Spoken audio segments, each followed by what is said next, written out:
What is up, everybody? This is your boy Jay Reed coming at you with another episode of Sports Blitz Media. Now, today we have the honor and privilege of interviewing UFC bantamweight prospect Garrett Armfield. Now, Garrett is coming off of a very important and very impressive performance against two-time Ultimate Fighter winner Brad Katona. Now, Garrett is going to come on the pod, and we're going to talk to Garrett about what is next, how his UFC journey has been. Guys, enjoy the podcast. And as always, please like, comment, and subscribe. The support means everything. Thank you, guys. And here's Garrett Armfield. Hey, I know.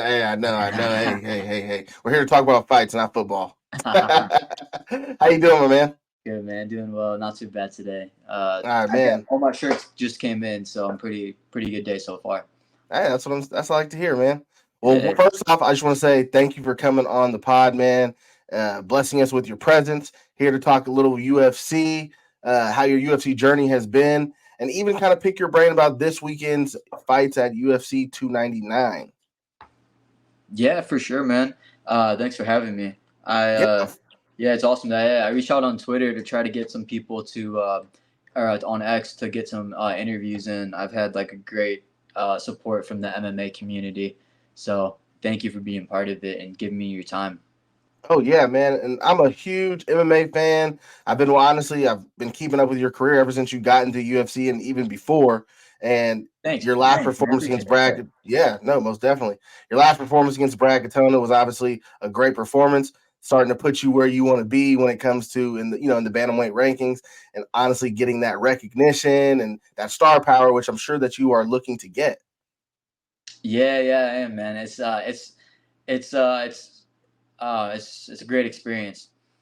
Um, like 2 years ago, if you would have said that I'd be fighting Brad Katona and then like getting the win, that I wouldn't have believed you. So, dreams do come true. You just gotta work really hard. You just have to outwork every single person that you're up against. You know, uh, I've never seen someone that works hard not be successful in some way, shape, or form. Success comes in many different ways too. So, hard work goes far. Right. And so let's kind of start by just kind of talking about, your upbringing, how you got involved. I know that have done boxing at a very early age and other combat sports, Yeah. concentrations and things like that. So yeah, kind of talk to me about your upbringing, if you played any other sports or anything like that. So the only time I ever did another sport was I did football in like fifth grade, and then I did baseball in third and fourth grade, and then other than that, I started karate when I was 4 years old, and my entire family did it. I'm the youngest of five, and there's seven of us total, and we all did karate together. And the karate school was owned by kickboxers, so my brother joined kickboxing, and then at like 7 years old, um, I saw my brother doing kickboxing during the karate class because they would have two classes going on at the same time. I wanted to join, so I started doing the kickboxing as well. And ever since then, like I've just been obsessed with like kickboxing and boxing. Like there hasn't been a week that had gone by that I hadn't gone to a training gym to train. So just like a lot of hours.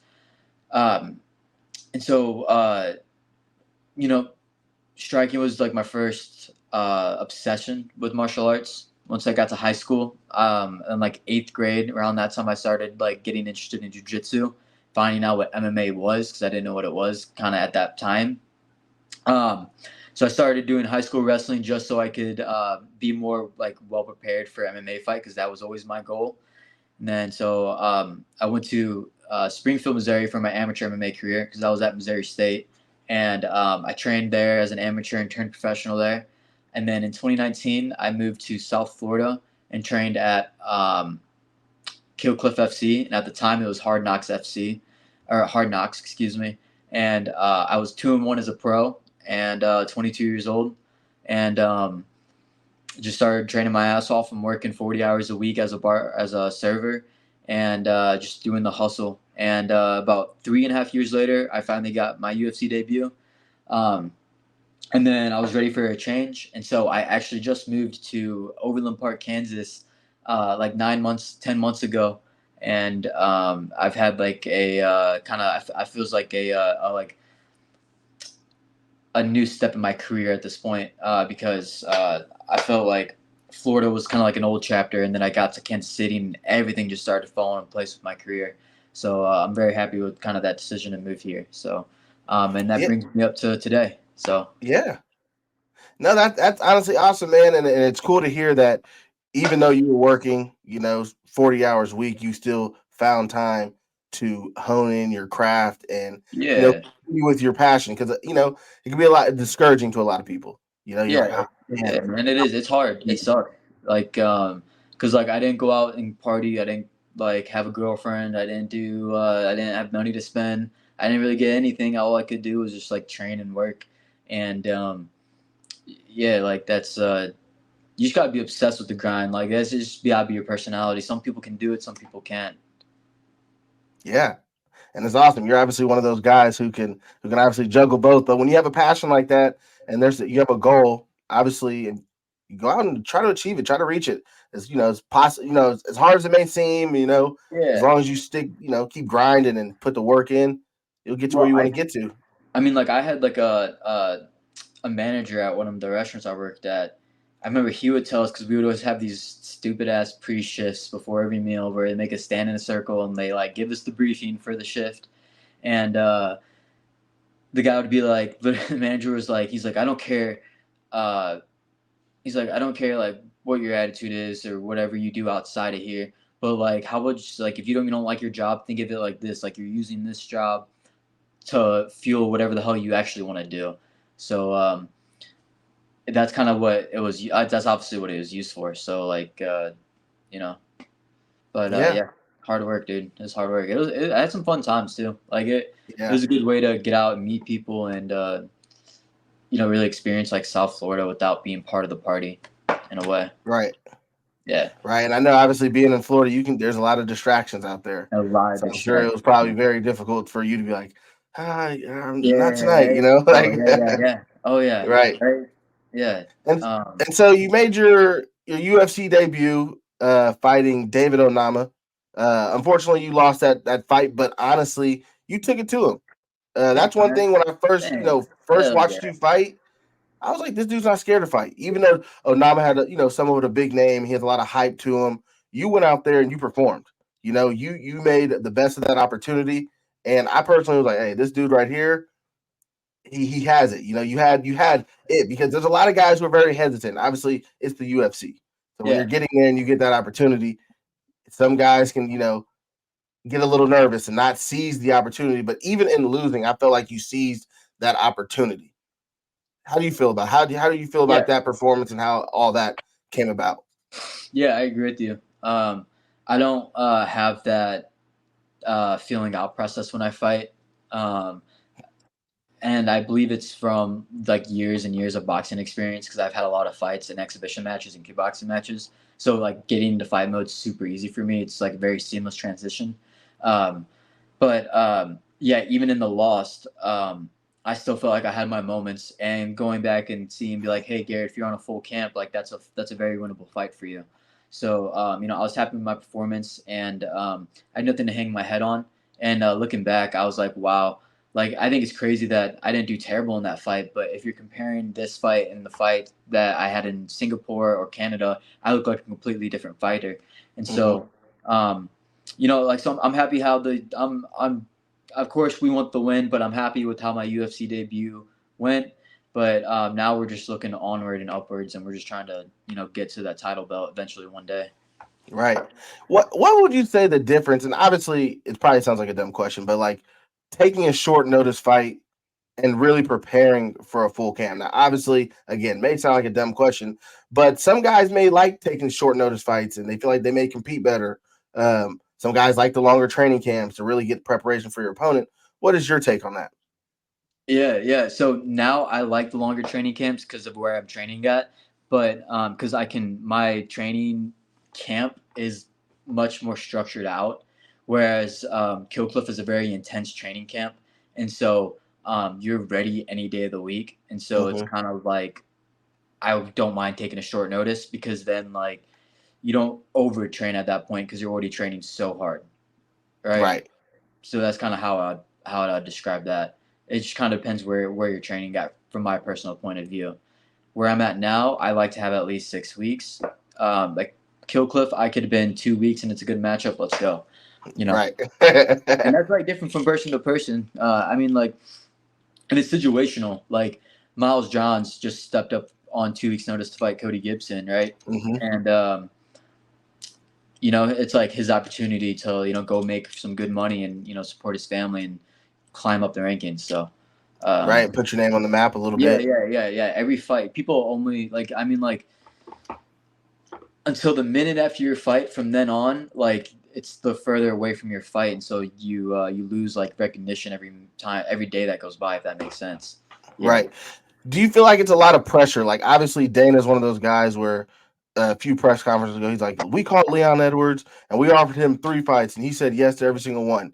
How much pressure do you feel that it is to, like, when they call you, even if it is short notice, to be like, yep, I'll do it? Even if you feel like maybe you're not, prepared 100%, do you feel like it's a lot of pressure to be like, I can't squander this opportunity, regardless of the circumstances, the weight cut, and all that? I got to do what I got to do. Yeah, of course. Always got to be ready to go. Uh, there'll be like sometimes there'll be a direct offer where the UFC wants to see this matchup, and those are the scheduled ones. But some of the times, like I have a great manager, and he'll be like, "Hey, this opportunity came up. It's not directly offered to you, but would you like to take this?" And that's when I can kind of think about it and see if it's a correct step. But if the UFC comes to me and says, "We want you to fight Brad Katona on January 20th," I said yes right away. Right.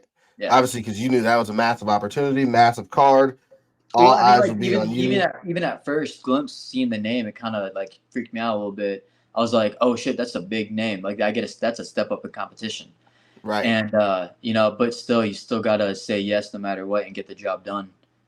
Yeah. And you honestly had a phenomenal first round knockout in Singapore. What was that experience like? Obviously, you are in, enemy territory per se, Yeah, and you're out there and you get that first round knockout and you kind of just, again, you're stamping your name in this sport. Like you yeah, said, yeah, the longer you don't fight, the less recognition and the less people kind of notice you. But then when you go out there and you can put on a performance like that, yeah. obviously, your name starts ringing bells a little bit. Yes, Singapore was really cool. It was such a great experience, and the fans and just the crowd. Because that was my first live event too. Now I do have to say that the crowd in Canada was probably like 4 times the size by the time I had fought, and so that was like a completely different experience than the Singapore. Right. Singapore was a little bit more tamed because it was the earlier in the night and the fans weren't filled up yet until like the Max Holloway fight, of course. But Right. yeah, uh, it was a big relief. It was kind of like, oh shit, all right, cool, yeah, Yeah. I get to keep my job. I get to keep Right. my job. That was like my first thing.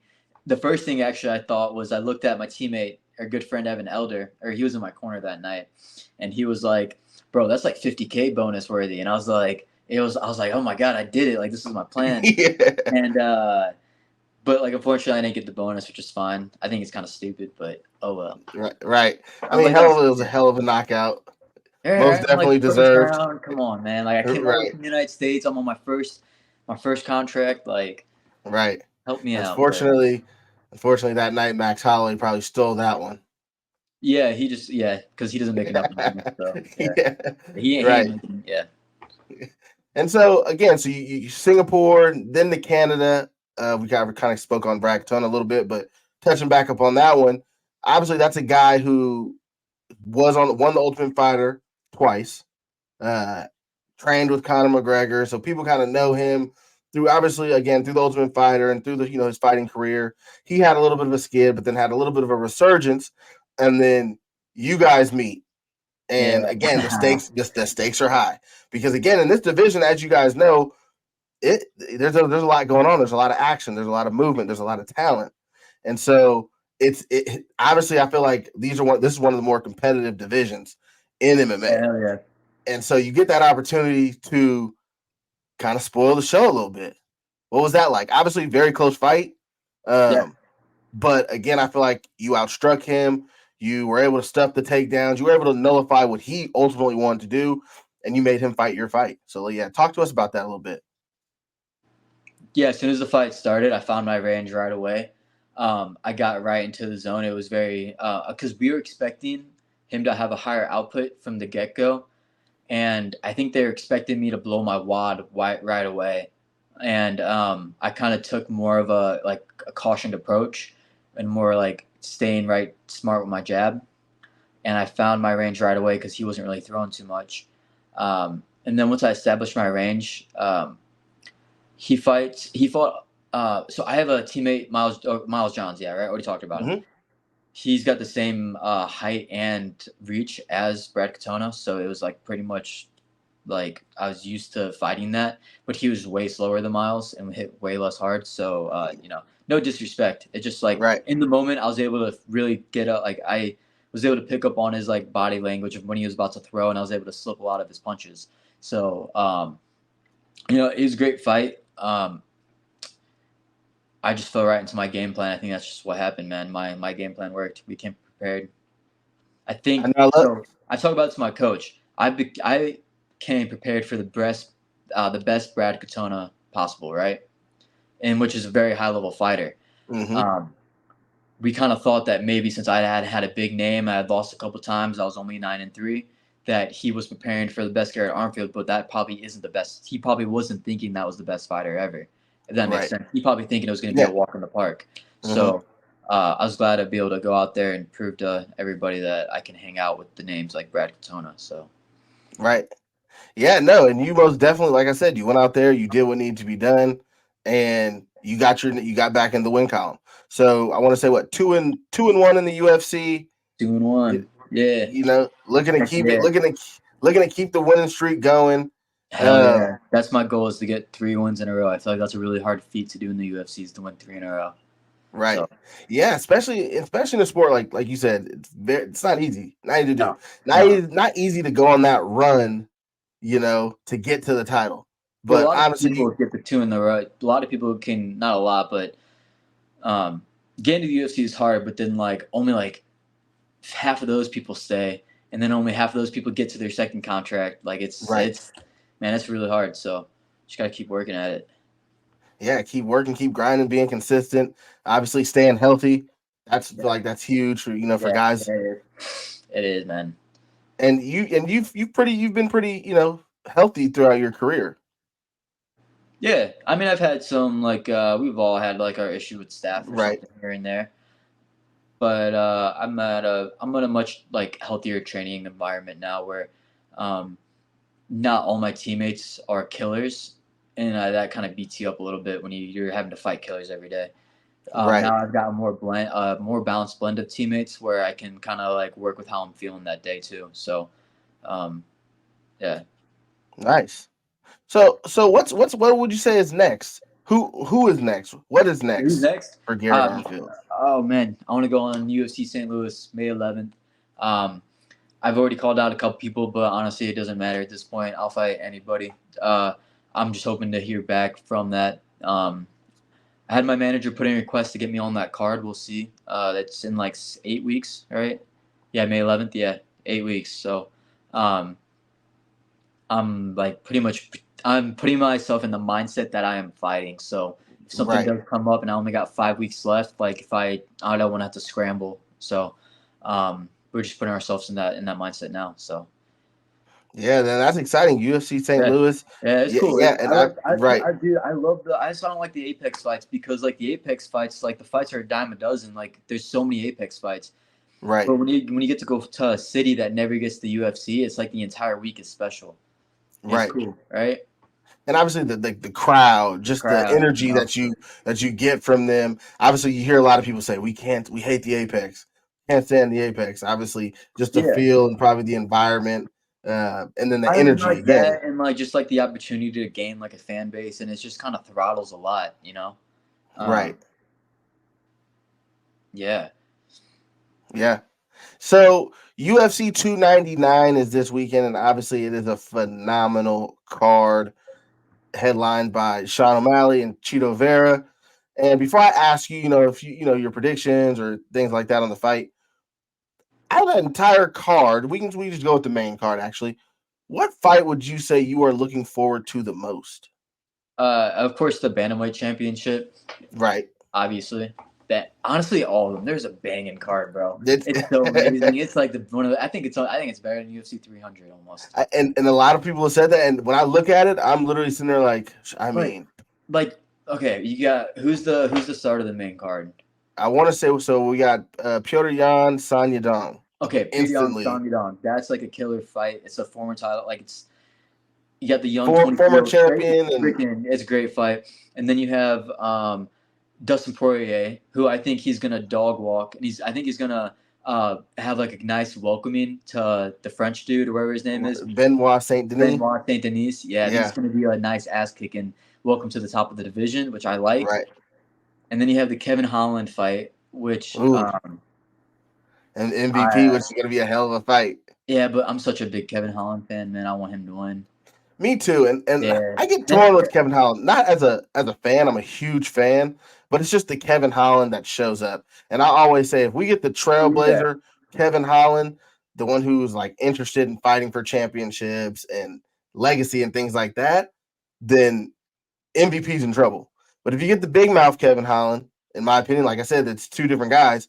You get the guy that's there not per se for the money, but there for the money and there to entertain, not yeah. really The interested entertainer in versus winning the entertainer versus the fighter, right? Or the versus entertainer the versus fighter. the one that wants to be a champion. Yes. And Yeah, I'm a huge Kevin Holland fan to where yeah, I'm ready to just watch him just fully. He's already entertaining. He really, I mean, on the microphone and obviously in his yeah, fights, he's one of those guys where it's like, let's see you really give it everything you got. And I honestly think you could literally be competing for a championship. yeah. Of course. And so this is a huge opportunity for him, an Huge. MVP. And plus, I Right. want the UFC. I just want the UFC to be the number one organization. You know, Right. sounds crazy, but like, I don't know if I'm really a big fan of the whole PFL Bellator thing. I think it was better when PFL and Bellator were separate. Yeah, that's an I don't know interesting one why. because I think it kind of makes them too. It makes them both to be like, oh, hey, we're number two. We're both number two, so we're gonna join forces, right. right? And that's even hard because even when you watch that PFL versus Bellator card, it really showed you like, dang, like Bellator Yeah, is that their fighters are that much better than that the much PF, better, right? and there's some good fights. Don't get me wrong, but it was just like it was almost a clean sweep, and it was almost predictable. I mean, I'm Yeah. not gonna Well, say I I mean, like the predicted every fight on that card correctly, yeah. but I literally almost predicted every fight on that card correctly. Well, like those top Bellator fighters are like they have some pretty they got names like No, yeah, big Adrian time. T, but Pitbull, all of those dudes. Johnny Eblin, Johnny Eblin, yeah. and yeah, and then the PFL Paris fight. What Oh damn! my Oh my gosh, god! I watched that. I was watching that live right? from my computer, and I was like, Yeah, "This can't be a joke, right?" He literally just stopped the fight with Cedric Doumbé as the main event, who everybody came to see.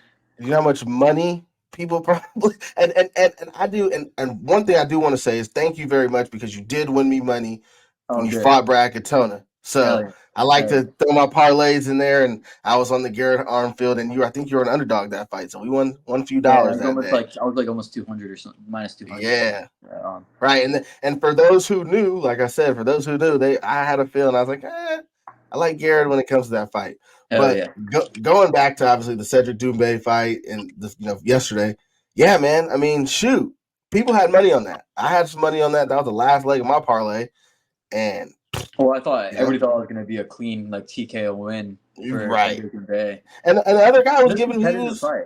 It was a yeah, competitive it fight. was and it was a close fight. Unfortunately, Yeah. it ended the way it ended, which I'm a Mark Goddard fan. Um, Sometimes I just Nah, he messed up there. and sometimes he has to He messed up. and I get the rules. Obviously, I That was watched like an Mike e. McCarthy talk about Yeah, it, but it's just one of those where like, hey, I feel like that was an ego trip, and right? sometimes he does that. He was Like kind of sometimes he like does that. he was kind of like, oh, you're mouthing back to me. Oh, you want to do it again? All right, well the fight's Right, over, type deal, right. right? I'm the boss. I'm the. So unfortunately, that Instead of just fight being ended like, you like have to that. fight. Yeah, yeah, you have to fight. Like, fight. I would just, like, I don't know why he stopped. It makes And no there's a sense. language barrier. You know what I mean? No offense, Yeah, Cedric Dubé is a Frenchman. I'm sure he speaks a little bit of English, but he's just trying to let you know. Very interesting. It was just a very yeah. interesting and Well, I know he controversial. does. He did hop on the mic after, and he speaks fluent English. Yeah, Yeah. yeah. So I think because I was trying to stream it at the time. Obviously, it was in yeah. Paris. So And yeah. But no, I think it was just like I don't know what the hell happened, but in the UFC that shit would not happen. Right. That wouldn't I think he happen in said he UFC. had a splinter in his foot or in his toe. I couldn't tell But you. It was still, like, something. yeah, I mean, like, if you got a splinter in your foot, you still got to fight. You still got to fight. Like, What's fight through worse, it. a splinter or Fuck, someone fuck splinter. kicking It's a your shin splinter. off? Yeah, Yeah. yeah. It's not like Right. a 6-inch blade in the bottom of your foot. Right. So So yeah, whatever, that was man. interesting. And unfortunately, that was the result. He Yeah, is an entertaining fighter. and But to go back to that, I'm sorry. they sold out too. It was Yeah, huge. big It was an time. awesome event. Shitty way to end. God. Right. Yeah. And so going back to that whole Bellator PFL, that they have a few things they got to kind of work on, especially when it comes to their fights. Putting fights together. I think that's what the UFC is really good at. They're great at matchmaking. They can put Yeah. guys together and make Yeah. entertaining fights, not just lopsided, Yeah. one-sided fights. Yeah, it's crazy like the platform that the UFC holds. Like you have like Michael Chandler before he got to the UFC, he had like 300,000 followers on Instagram, Right. and then like literally 6 months later he's in the UFC and it's up to like 2 million, Right. No, and for he's a real. long-time champion Bellator.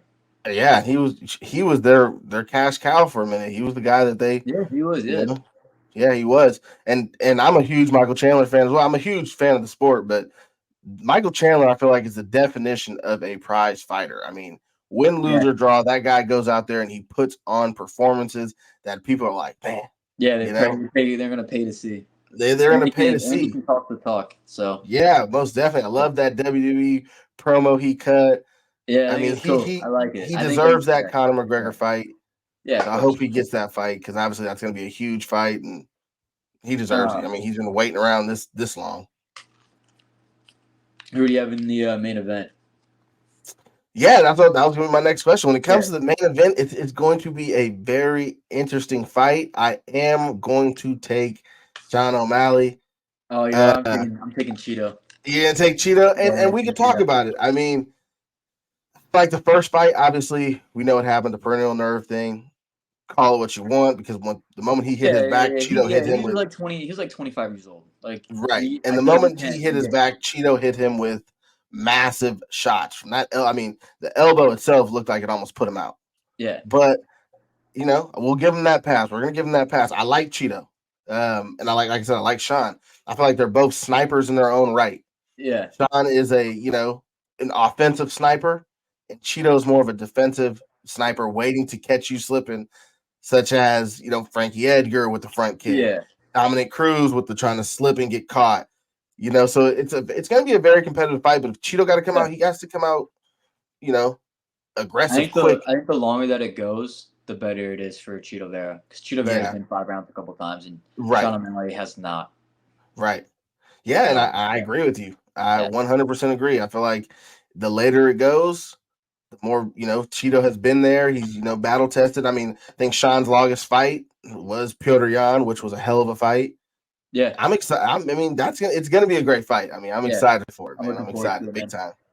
Yeah. So Sure. I mean, and then obviously, yeah, like we said, UFC 300 is gonna be a great card, but I feel like this is the one Yeah, that the this people one's have gonna be been waiting for. the one more to remember. But yeah, And I hope Dustin Poirier wins as well.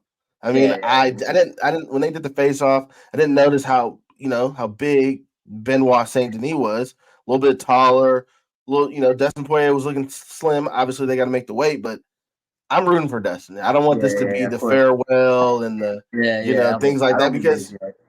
yeah, and I mean when you read what people say and obviously who cares what media says things like that, but that's what people are kind of going with. And I'm like, I think Dustin still got Yeah, some yeah, juice yeah. left. I mean, Yeah, he does. He does. Of his course. last knockout was or his last loss was ugly. It was a beautiful head kick by Gaethje, but in the same right, he's fighting Justin Gaethje. So Exactly. two Yeah, it's still phenomenal yeah, fighters. exactly. Yeah. Yeah, man. So again, I just want to say again, really appreciate you coming on. Just sitting here talking MMA, talking Yeah, of sports with course, me, man. Yeah, things like appreciate it. that, and Yeah, of course. super excited for what your journey has in store for you. I can't wait to watch you Thank you, fight. man. I appreciate I'll it. most definitely be, tuning in and good luck with everything. I hope you stay healthy and I hope everything that you want comes your way, man. Because Hell obviously, yeah. Yeah, yeah, you're yeah. working hard Thank you for so it. much, man. Hey, you as well. Best of luck with you. in all Yeah, your thank you, endeavors. man. Heck yeah, man. Appreciate you, and I hope we could talk again, Yeah, let's especially do it. one day when Yeah, yeah, I you. had a good time, man. Good questions too. So, yeah, we'll definitely run it back again. But Hell have a yeah! good day, man. Once you get that strap, man, we got to Yeah, talk. hell yeah, Like, it's hell coming. yeah, yeah, yeah. Of course, let's All go. Later, man. right, man. Thank you. All right, everybody. That was UFC bantamweight Garrett Armfield. Hope you guys enjoyed that pod. Again, be on the lookout for him. He is an up and coming prospect, dude is super talented, and he is hungry. And I hope you guys enjoyed it. Peace.